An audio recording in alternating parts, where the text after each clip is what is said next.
You guys are so cute because you still think you matter. I am getting a little older. I'm not old, but I'm in my 30s. Is anyone in that age range here? Yeah. Wow, you're pretty happy about it. That's good. Good job. Usually they're like, yeah, here. It's funny because for some reason, the second you turn 30, you start saying you're old. You're like, that's it, I'm old now, I'm old. And then for 10 years, you just keep saying it. You're like, I'm old, I'm old, I'm old, I'm old. And then you turn 40 and you're like, now I'm old. I could have been young for an extra 10 years, but I wasted it saying I was old. Now I've lost 10 extra years where I could have been young. Then you turn 80, you're like, now I'm really old. I could have been just kind of old, now I'm really old. Then you die, and you're like, I could have been alive for 82 and a half years. Now I'm dead, I can't even have this brilliant thought.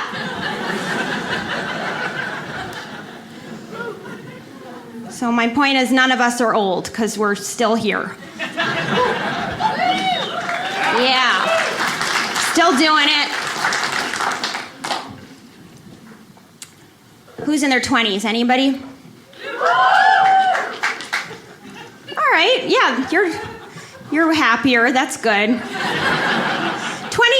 I don't relate to. It's like it's a good time, but I don't relate to it anymore because I'm like, you guys are so cute because you still think you matter.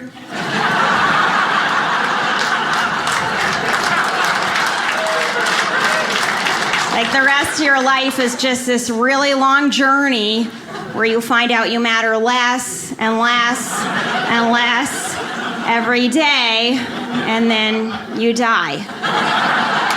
Not to give it away, but that's what you can look forward to. I feel like you spend your 20s sort of waiting for your life to start, you know? You guys look so young. How old are you? 20? Exactly. He's just so ready for it to start already, right? And that's how it is. You're like, next year I'm gonna get that big job and my life is gonna start. And then another year goes by and you're like, next year I'm gonna fall madly in love and my life is gonna start. And then another year goes by and you're like, next year I'm gonna get 2 towels and my life is gonna start. And then you turn 30 and you're like, it started. This is my life. Like waiting for the bus to come, you're already on the bus. You're like, when's the bus getting here? And they're like, you are on it. You are on the bus. And you're like, why am I riding a bus?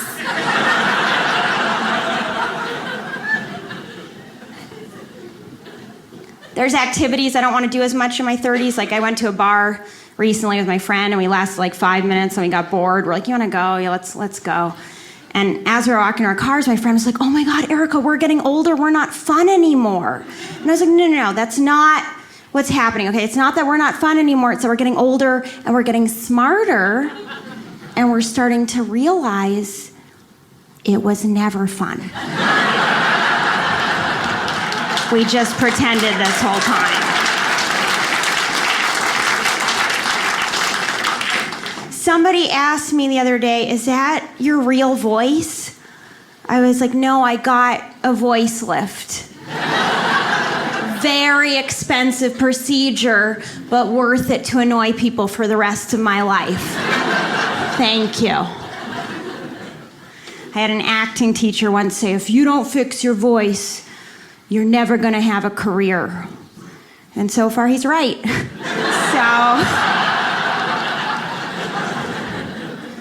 Your dreams get more attainable as you get older, right? That's something. It's not like you don't have dreams anymore. They just change a little bit, you know? Like, for instance, when I used to say that when I make it, I used to be like, when I make it, I'm gonna have a beautiful house in Malibu overlooking the ocean. I pictured all glass windows.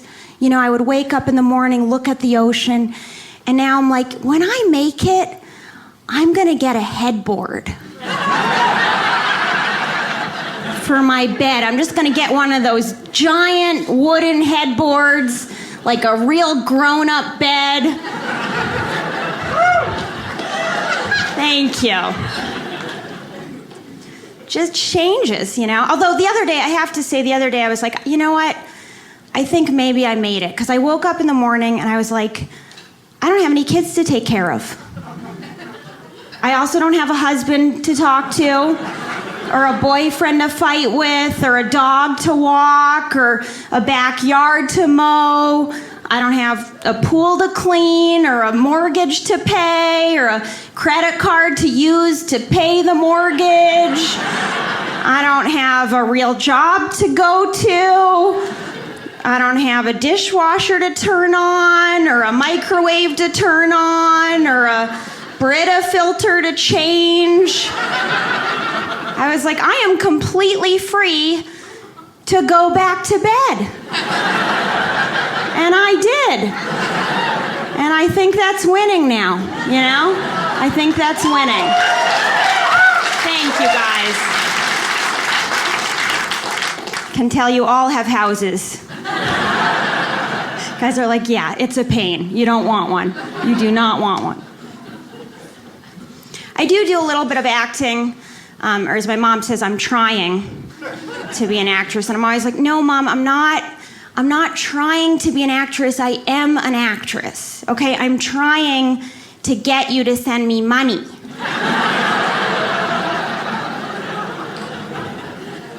But I had an audition recently to play a Swedish secretary, big part, you know? So there are like a lot of blondes, like you ladies in the waiting room. And I overheard this Japanese guy say, they all look the same. And I was like, dude, that's racist. And he goes, blonde isn't a race. See, this is where the dumb blonde stereotype comes from. And I was like, hold on a second. I thought all Japanese guys love blonde girls. And he goes, I'm Filipino. I was like, you're such an idiot. I didn't even ask for your name.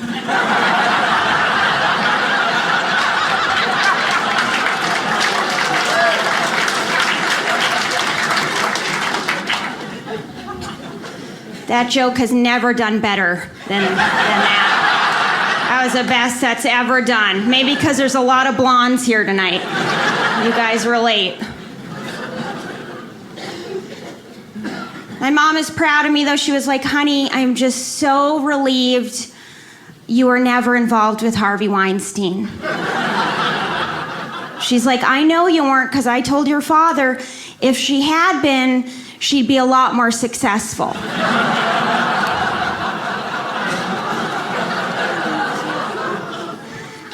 And she was like, Erica, I just had this revelation.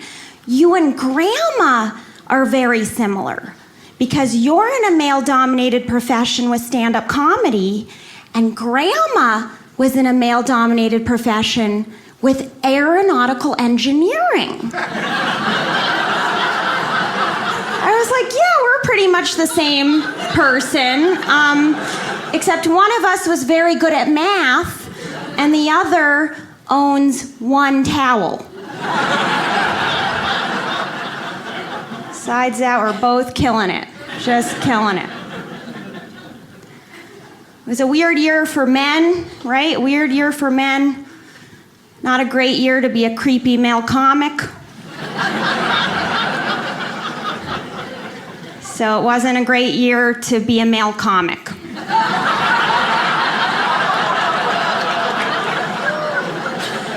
So it wasn't a great year to be a male. What I found the most surprising about the whole movement was how surprised we were by men being gross. Like, that's one of the first things I learned as a child. My mom was like, eat your broccoli, men are gross. And then suddenly this year we all woke up and every morning it was like, did you hear? Did you hear another man was gross again? And I'm like, I thought we knew that. And then another day goes by and you're like, did you hear another one? Another one was gross. I'm like, I'm not shocked. I thought we knew this already. The men are like, yeah, we know. We know. I don't think that all men are bad or anything. I just think that maybe they're slow learners.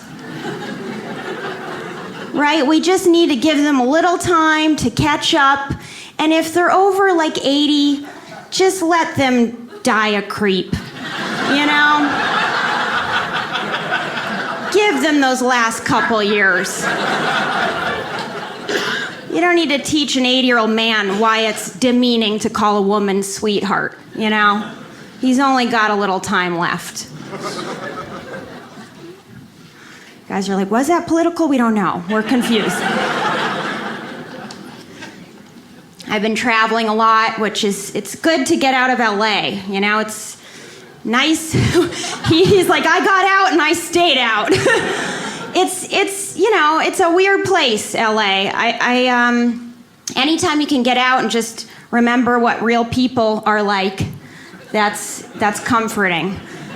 And I don't always get a lot of time in places, but I do meet a lot of Lyft drivers, you know, because I take a lot of Lyfts. And you can tell a lot about a place just by the Lyft drivers, you know. So I was in Minnesota recently, and they are so nice there. My Lyft driver was such a sweetheart. She was like, oh my gosh, you're a comic? Oh wow, that's so brave. I could never be a comic. Your mother must be so proud of you. And I was like, thank you. And then I get back to LA, and my driver's like, oh, you're a comic? Yeah, me too.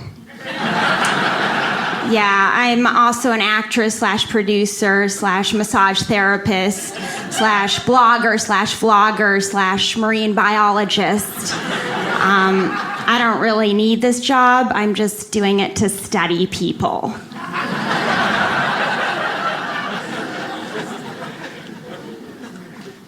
It's like, maybe you should study the art of silence. Then I was in New York. I love New York. Have you guys been to New York recently? Yeah. It's great because what I love about New York is that people just stare at each other. You know, like there's like a lot of eye contact. You guys are doing great with eye contact right now. And I miss eye contact because in LA everybody's on their phones or in their cars and nobody like looks at each other, you know? And in New York there's this beautiful moment on the subway when everybody loses cell phone reception, you know? And you just sort of pick a partner sitting across from you and you just stare at that person for like 15 stops until someone gets off the train. And it's just this magical moment. And I went to this little pizza place in the West Village, and the other thing I love about New York is everything's so small, you know? So like, if you touch shoulders with somebody, nobody like pulls away. You're just like, oh, I guess we're cuddling now. You know, it's just like, you know, you just feel like you're part of something. So I went to this pizza place, and I sat down, and there were only about 4 chairs total. And there was only one empty seat, and it was right in front of me. And this guy just sat down in the empty seat in front of me, and we just ate our pizza in total silence, just staring into each other's eyes for like 15 minutes, just looking at each other, eating our pizza until we finished our pizza. Then we both got up, walked over to the trash can, threw away our paper plates, walked our separate directions without ever saying a word. And I was like, that was the best date I've been on in 10 years.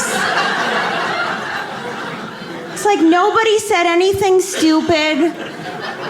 It lasted the perfect length of time, and we never have to see each other again. And I was like, that's love, you know? That's the kind of love I want.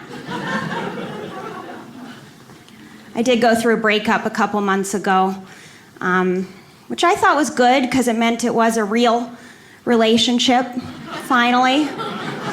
Right? Usually I'm like, it's over. And he's like, who's this? I don't know. I don't know this number.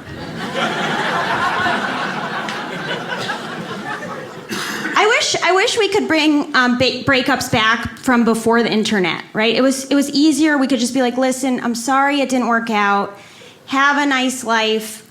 go away. Right? Simple. Now it's like, sorry it didn't work out. I will see you online forever. Or if it was a messy breakup, you could be like, I'm going to block your phone number, and they'd be gone, right? One thing. Now it's like, I'm going to block your phone number, then I'm going to defriend you on Facebook, unfollow you on Twitter, take you off my Instagram, do whatever it is to get rid of the Snapchat, and get my mom to do the same thing.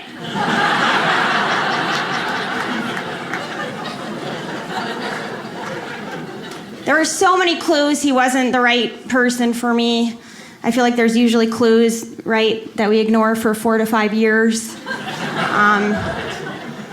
One clue is we had very little in common, except we both really loved him. Sounds crazy. He actually said these words to me once. He was like, I love you more than you love me because I love myself so much. You need to love yourself more so that you can love me more. And I was like, actually, I think we both need to love you less. Because the more I love you, the more I hate myself for loving a guy who loves himself so much.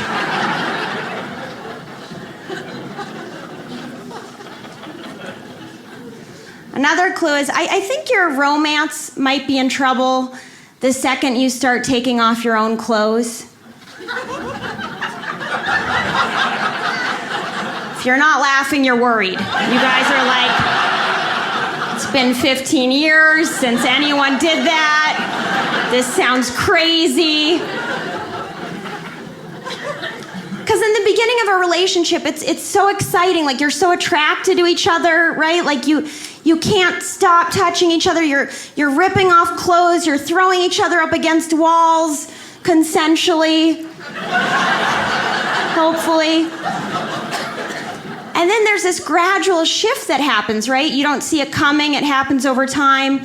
You find yourself politely taking off your shirt and folding it and putting it on your side of the bed. And then you take off your shirt and fold it and put it on your side of the bed. And then you get under the covers and you turn out the lights and you're like, why are you Googling Brita filters?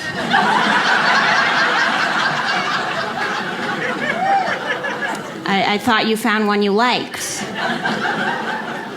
And he's like, I found a coupon.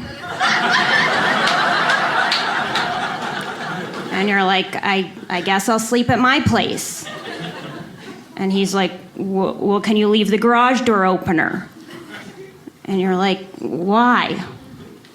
And he's like, well, because the last time we broke up, you had the garage door opener and I never got it back. And you're like, are we breaking up? And he's like, I don't know. Are we? And you're like, I don't know. Are we?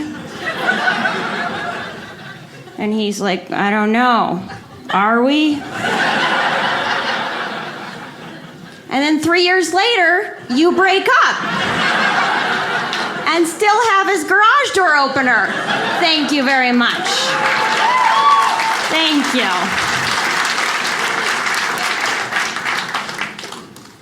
Glad I'm not the only one who had that exact conversation once. We fought a lot. That's another sign. We fought about really dumb stuff. Like, we fought once during the show Catfish. Have you guys seen the show Catfish?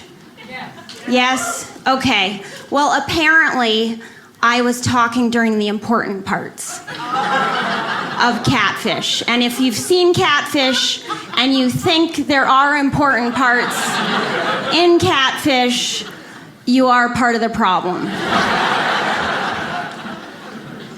It's about people who pretend to be different people online. And he's like, don't you think you could learn something from this?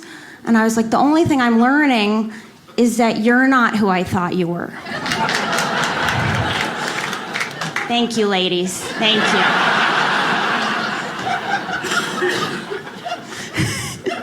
She's like, going through it right now, man. Going through it right now. I feel you. I feel you. One of our fights was really, really dumb, even dumber than that. Like, he was sort of competitive with me. I think it's so important to find someone who lifts you up, supports you, you know. And one time, just out of the blue, he goes, you know, you're not smarter than me. And I was like, it's actually smarter than I am.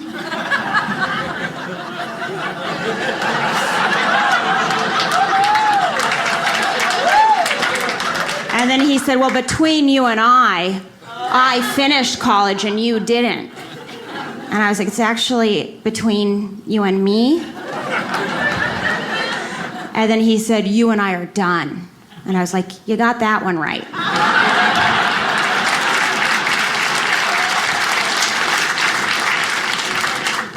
You guys were so smart, you saw that coming. You knew exactly what the grammar was. Some people don't know the correct grammar, but this is, I can tell you're in a college town, you know? Educated bunch in here. I should have known he wasn't right for me when my mom liked him. That was probably the final straw. You know, she's just so desperate at this point, you know, like she's so sick of having conversations where we have nothing to talk about, like, you know, because I don't have a boyfriend or, as I said, anything except a toaster. And so the conversations are all just like, so how's your car doing? Still driving it, you know, still has 4 wheels. How's your apartment? Still live there. Yep. So she just wants something else to talk about, you know, and now I think she's just really like hoping I might be gay. She's like holding out for that, because anytime I post a photo with a girl, she emails me and she's like, Dana looks nice. Are you gonna bring Dana home for Christmas? Can't wait to meet her. I'm like, I'm not gay yet. You know, give me 1 more year. 1 more year to try this.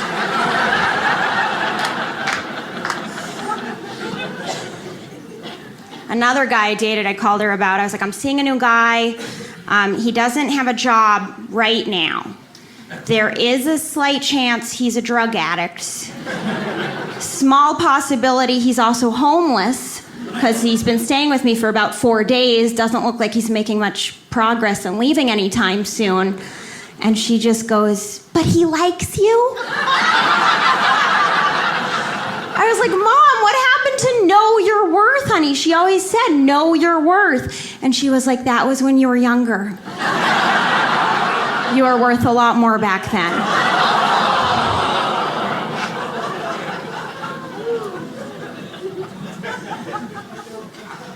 I hate if I'm going on a date or something and someone goes, Erica, just have fun and be yourself. Because for me, it's one or the other. Like, I can't do both. Like, I'll never be the girl, you know, post this photo on Instagram, like this fancy yoga pose, like on top of a mountain with the sun setting, and the caption, living the dream. I'm more the girl who posts a selfie from bed with the caption, can't get up. I want to do non-motivational quotes on Instagram, which should go something like, just don't. Or there doesn't have to be another day.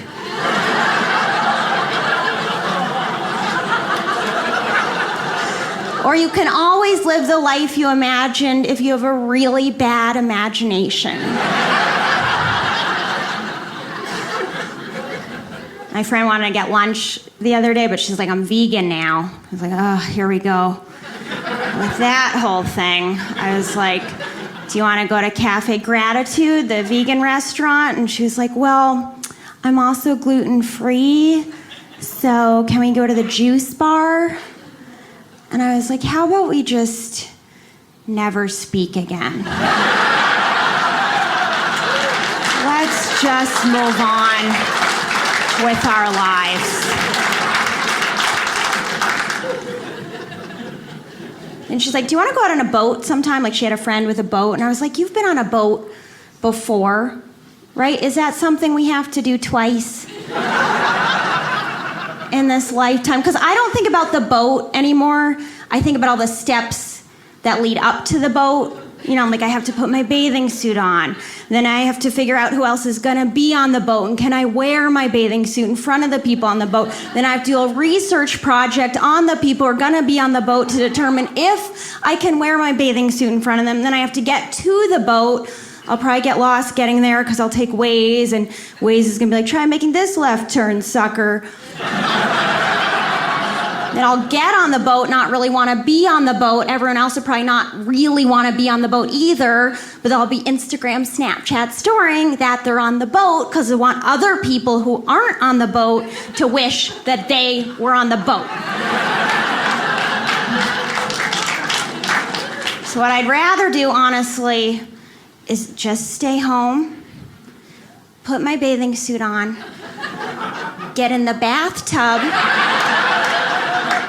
put on My Heart Will Go On from Titanic, take a selfie, post it on Instagram, and label it Living the Real Dream. Hashtag just don't.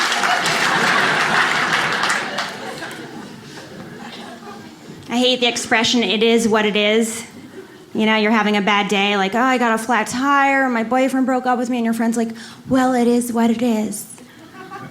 I'm like, no, it isn't. It isn't what it is. It just is. Right? You shouldn't have to repeat, it is what it is. You should just be able to say, it is. Unless maybe you say it is, and someone goes, what?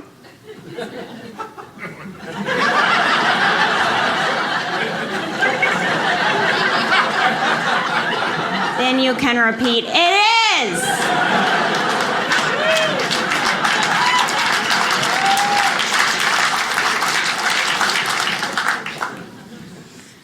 The same friend got a tattoo recently. She's so proud of it. She's like, Eric, I just got a new tattoo of a hummingbird.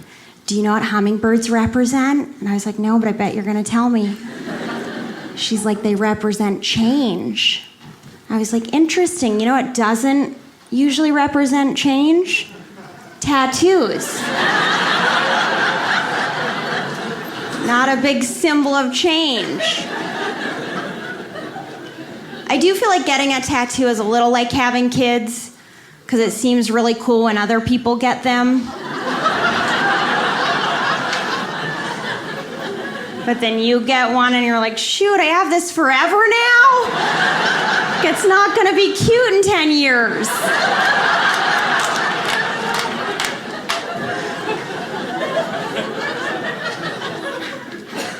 I definitely thought I'd be married by now. I was like, in my 30s, of course I'll be married. I'll have kids, I'll do all the things, right?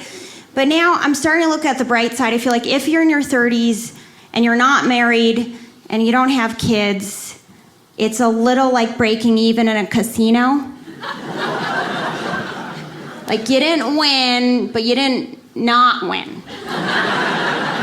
Right? You didn't totally mess up your life, but you also don't really have one.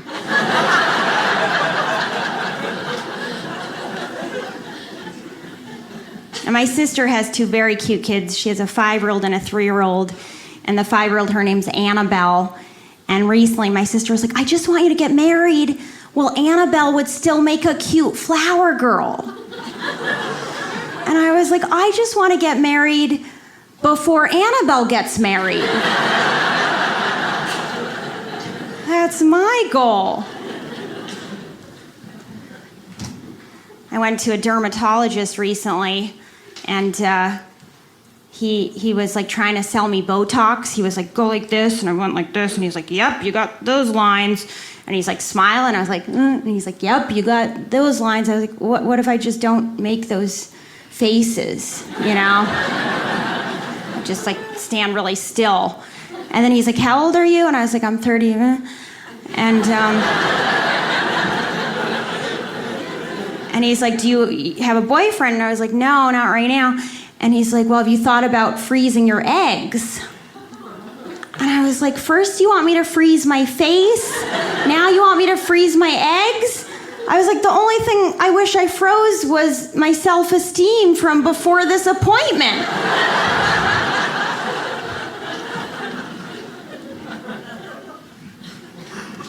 My parents have been married a long time. They've been married for 41 years. Yeah, 41 years. Has anyone been married that long here? Really? How, 40 years? 42? You said almost. Are you counting backwards? You're 40? Wow, what's the secret to a happy marriage? Any ideas? Stay away from each other. I'll second that. My theory about happy marriages is that I think they last the longest when the men almost never speak. Because they usually say the wrong thing, it's usually not right. And I feel like if they don't speak, we'll just assume they're thinking the right thing, We'll just assume. So my parents have been married a long time, and I think it's partially because my dad almost never talks, and my mom does all the talking. And part of it is I think my dad just can't leave my mom because he's in a wheelchair. I mean, he loves her, but where is he going? Realistically, right? Where's he gonna go? Didn't see that coming. I know. You guys are like, do we laugh at that? We're not sure. We don't know.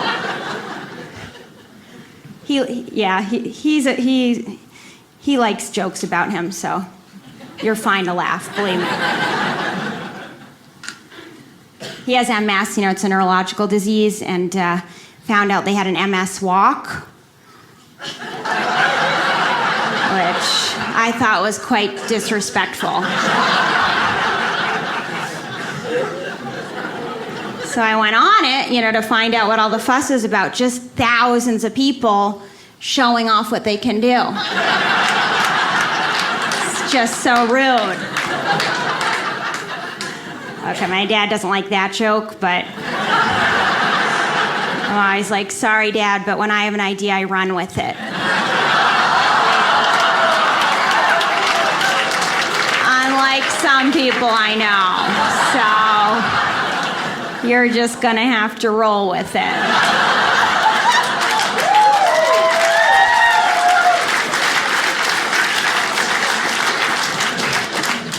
I love you guys clapping at wheelchair jokes. This is my crowd. This is my crowd. I do think it's important to still laugh at uncomfortable topics, like I have a friend who has 2 hook hands. And exactly, you can laugh at that. It's not because you hate people with hook hands. You're just like, we didn't think you were gonna say hook hands, right? That wasn't the next word you predicted me to say. And the same thing happened when I first met him. He shook out his hook, and I didn't expect to see a hook, so it caught me off guard, And I didn't know what to do in that moment. I didn't know whether to address it, not address it, hang my jacket on it. I was like, I've never been in this situation before. So I just sort of panicked, decided to pretend everything was normal, just shook the hook, said nice to meet you, and walked away. And then I had a friend who was a comic on the same show, and he got the hook. And when he got the hook, he was like, what the hell, man? What the hell? You gotta warn a guy. You gotta warn a guy before you just shove your cutlery in his face.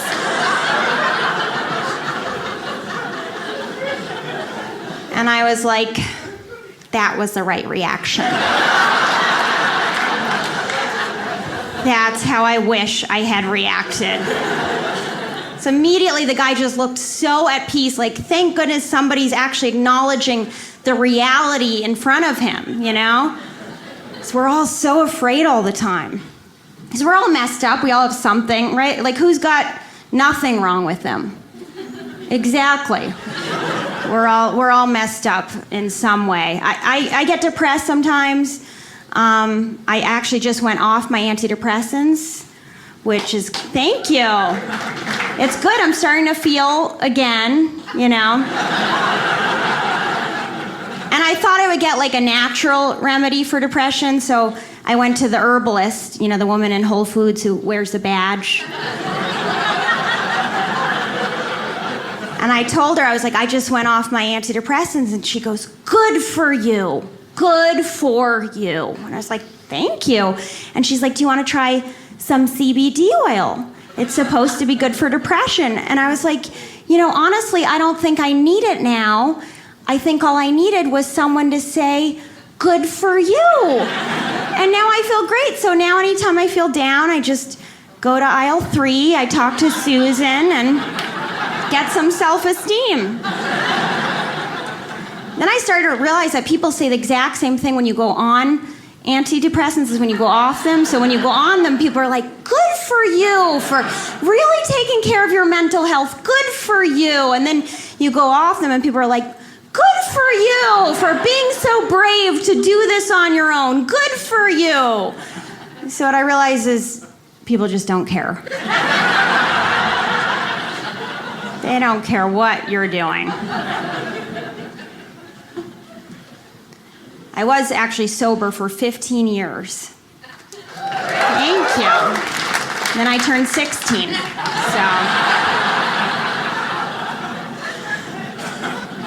I tried, I tried. My friend just got sober, and now she thinks everybody's an addict. Like, she just keeps seeing addicts everywhere. She's like, do you think maybe your ex was an addict because his behavior was very erratic? And I was like, no, maybe a narcissist, but not an addict. And then she's like, well, do you think maybe you're an addict because you kept going back to the relationship? And I was like, some people are just dumb. Like, some people don't need any outside help to make really bad decisions.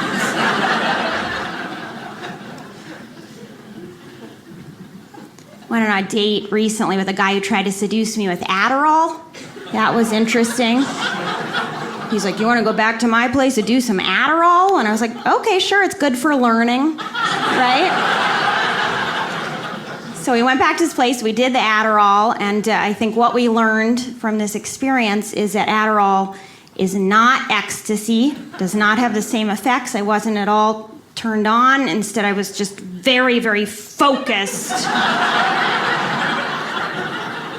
on finding ecstasy. I was like, now I need it. Sometimes I get so depressed I just want to lie in bed all day. You guys ever feel like that? You're just like, I just want to lie in bed all day. But then I'm like, but is it lie in bed? Or is it lay in bed? Right? Because like a chicken lays an egg, but sleeping dogs lie. So do chickens lay and dogs lie?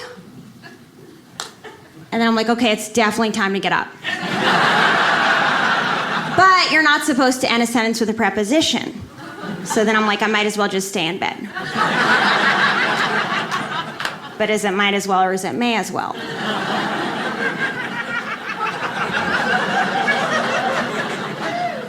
I think what I'm trying to say is I'm a really good lay.